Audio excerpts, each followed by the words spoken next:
لذیذ پائے کے سالن کی خوشبو چاروں طرف پھیلی ہوئی تھی۔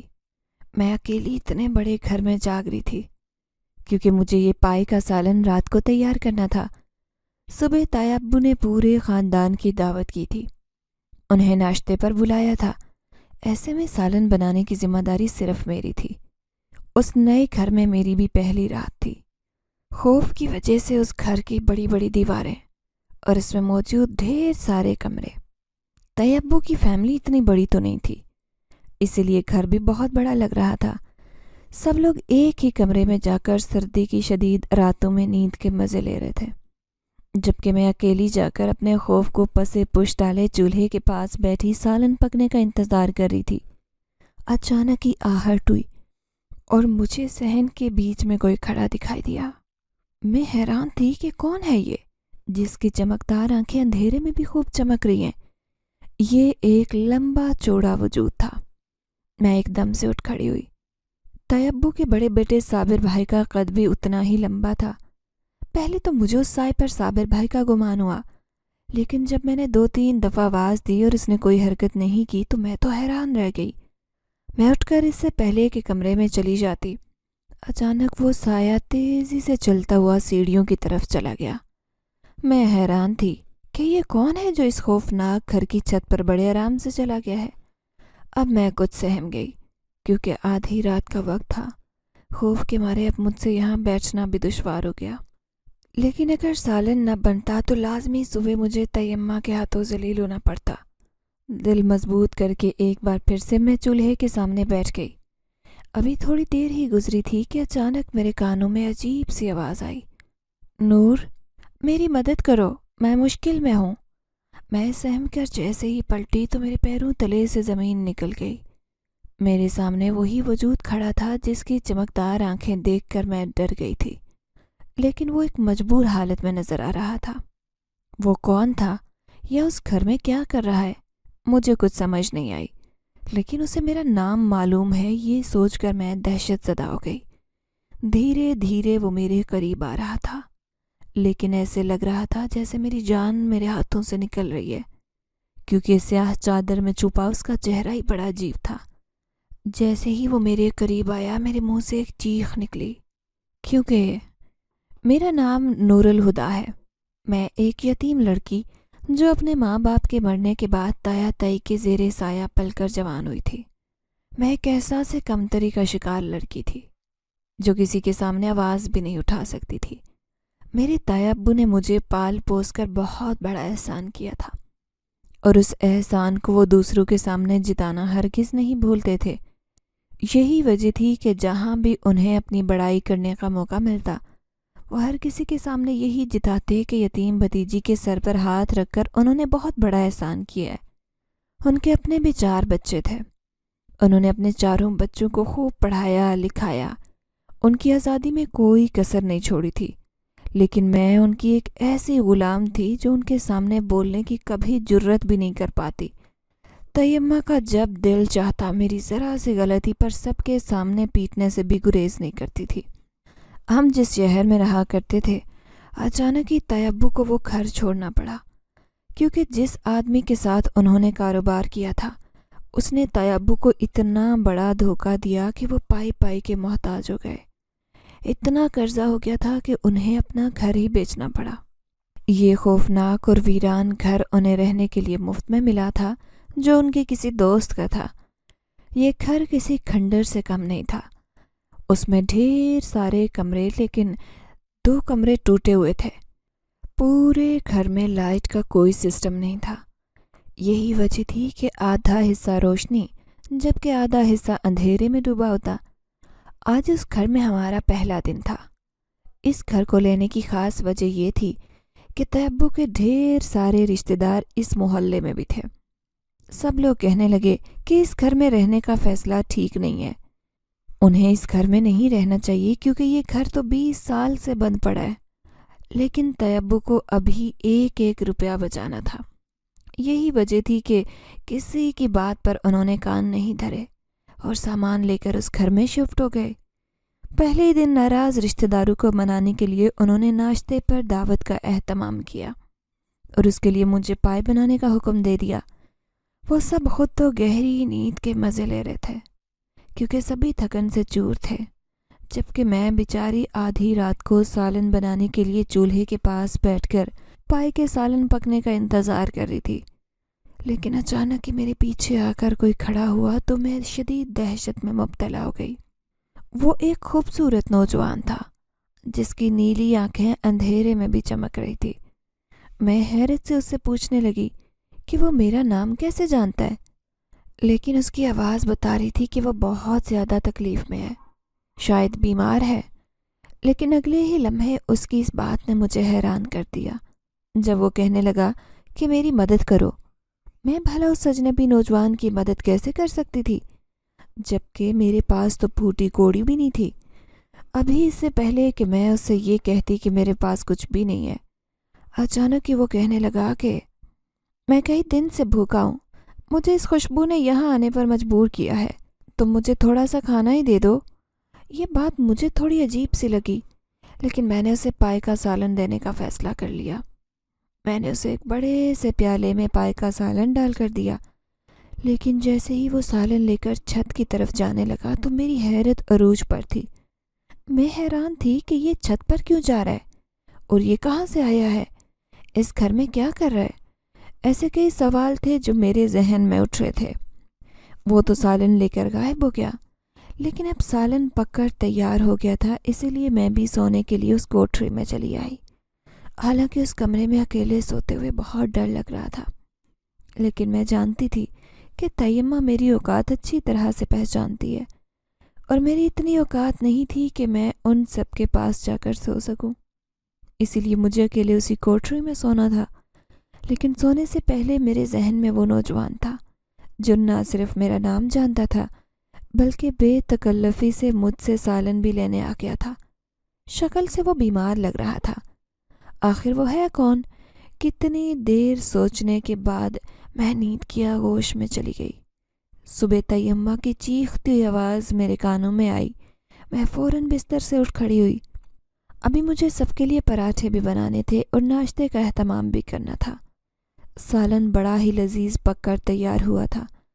جو بھی کھا رہے تھے سبھی تعریف کر رہے تھے، لیکن تیمہ کی بات نے مجھے بہت تکلیف پہنچائی، جو سب لوگوں سے کہہ رہی تھی کہ یہ کھانا ان کی بڑی بیٹی تہمینہ نے بنایا ہے۔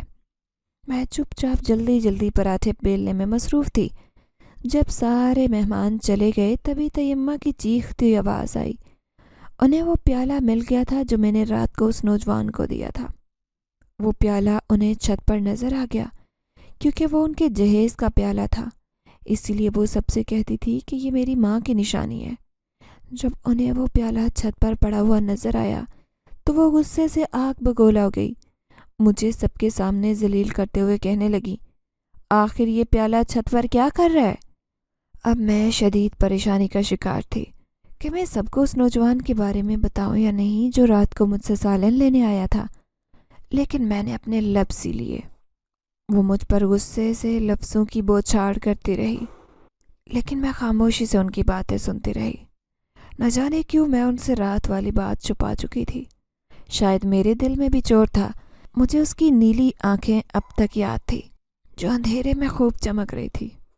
پھر میں نے پورے گھر کی صفائی کرنا شروع کی، لیکن ان ٹوٹے ہوئے 2 کمروں کی طرف میں دیکھنا بھی نہیں چاہتی تھی۔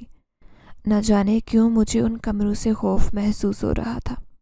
یہ تیبو اور تیمی کا ہی حوصلہ تھا جو اپنے پورے گھرانے کے ساتھ اس خوفناک گھر میں شفٹ ہوئے تھے۔ اب تو میں یہ سوچ کر پریشان تھی کہ نہ جانے کتنے دن تک اس گھر میں رہنا پڑے گا۔ دوسرے دن شدید سردی میں کھانے کے برتن دھونے میں مصروف تھی۔ ابھی تو میں نے روٹی بھی نہیں کھائی تھی کیونکہ سب کے کھانے کے بعد ہی جو کچھ بچتا تھا وہ میں کھا لیتی تھی۔ وہ سب لوگ تو کھانا کھا کر مجھے چائے کا آرڈر دے کر اپنے کمرے میں جا چکے تھے، جبکہ میں جلدی برتن دھو رہی تھی کیونکہ مجھے شدید بھوک لگ رہی تھی۔ آج پھر گوشت کا سالن بنایا تھا۔ یہ جانتی تھی کہ سارا سالن بھی ختم ہو گیا ہوگا۔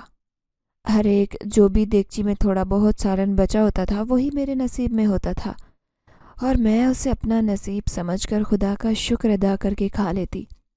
جلدی برتن دھو کر چائے چولہے پر رکھی اور کھانا کھانے کے لیے جیسے ہی بیٹھی تو مجھے سیڑھیوں پر کسی کی آہٹ محسوس ہوئی۔ میں چونک کر اس طرف دیکھنے لگی جو اندھیرے میں چلتا ہوا میرے قریب ہی آ رہا تھا۔ میں تو شدید خوف سے سمٹ کر رہ گئی۔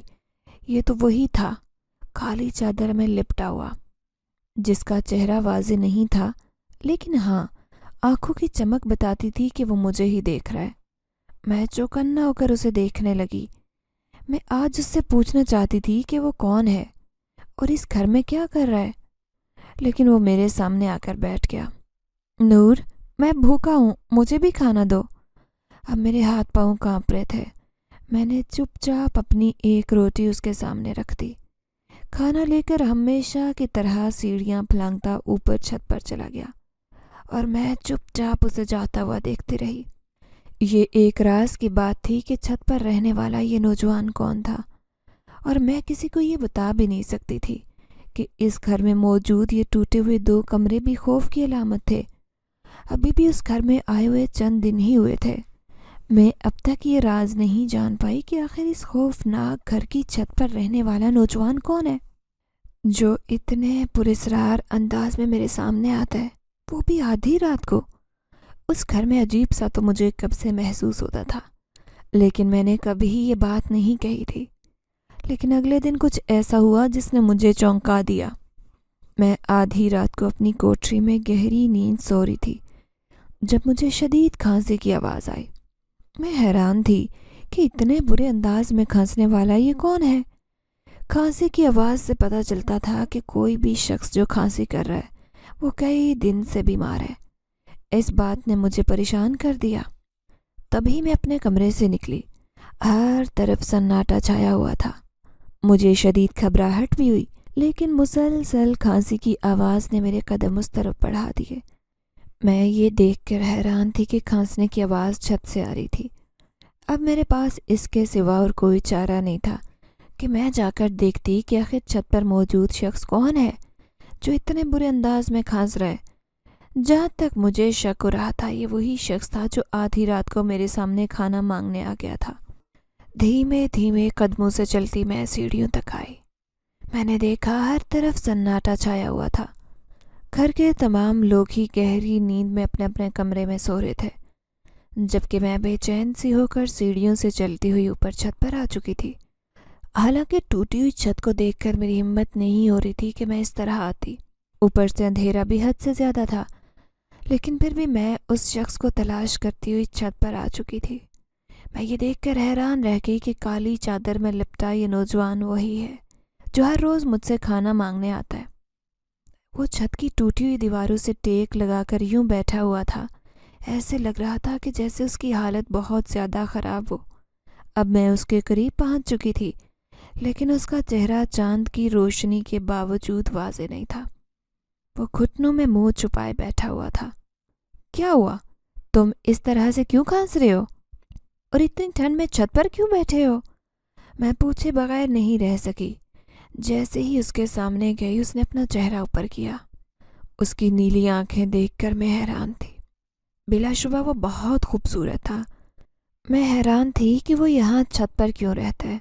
اگر وہ چھت پر رہتا ہے تو اس گھر کے سب لوگ اس کی موجودگی سے باخبر کیوں نہیں ہیں؟ لیکن جب اس نے مجھے جواب دیا تو اس کی آواز نے مجھے حیران کر دیا۔ اس کے چہرے کے ساتھ اس کی آواز بھی بہت خوبصورت تھی۔ تبھی وہ دکھے ہوئے انداز میں کہنے لگا، کیا کروں؟ اس بھری دنیا میں بالکل اکیلا ہوں۔ تمہارے گھر والوں سے چھپ کر یہاں رہتا ہوں۔ کیا تم میری تھوڑی سی مدد کر سکتی ہو؟ میں بہت مجبور ہوں، کسی کے سامنے نہیں آ سکتا۔ یوں سمجھ لو کہ لاوارث بھی ہوں اور بیمار بھی، تبھی تو تم سے کھانا مانگنے آتا ہوں۔ آج تو اتنی ہمت بھی نہیں تھی کہ تم سے کچھ کھانے کے لیے مانگ سکتا۔ اس کی آواز میں اتنی درد اور تکلیف تھی کہ میں بے چین ہو گئی۔ فوراً اس کی مدد کرنے کا فیصلہ کیا۔ میں اس سے کہنے لگی کہ میں تمہارے کھانے کے لیے کچھ لے کر آتی ہوں۔ تمہاری حالت بہت خراب ہے۔ یہ سن کر وہ مسکرایا اور کہنے لگا، مجھے یقین تھا کہ تم میری مدد ضرور کرو گی، جب ہی تو میرے دل کی آواز تم تک پہنچ گئی۔ اس کی مسکراہٹ خوبصورت تھی، ایسے لگ رہا تھا جیسے اس نے مجھے جکڑ لیا ہو۔ اب میں تیزی سے پلٹی اور کچن میں جا کر اس کے لیے کھانا نکالا۔ دوپٹے میں کھانا چھپا کر تیزی سے اوپر چھت پر آئی۔ جیسے ہی چھت پر آئی تو یہ دیکھ کر حیران رہ گئی